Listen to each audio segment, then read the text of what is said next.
আসসালামু আলাইকুম বন্ধুরা। আজকে আমার সকালবেলা ভোরবেলায় নামাজ পড়ে পুকুরে আসতে হয়েছে, কারণ ঠান্ডার সময় পুকুরে একটা বিশাল সমস্যা হচ্ছে। একটু কিছু হলেই পানি হিট হয়ে যায়, হিট হয়ে গেলে মাছ ভেসে যায়, জেগে ওঠে। তো দেখেন আমার এই পুকুরে আজকে খুবই খারাপ অবস্থা হয়ে গেছে, মাছ সব জেগে গেছে। তো এখানে মোটর চালাচ্ছি একটা, ওখানে একটা মোটর চালাচ্ছি।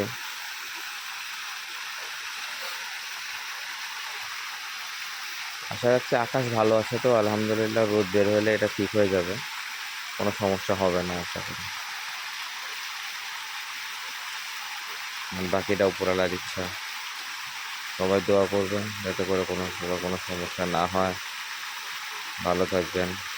আসসালামু আলাইকুম ওয়া রাহমাতুল্লাহ।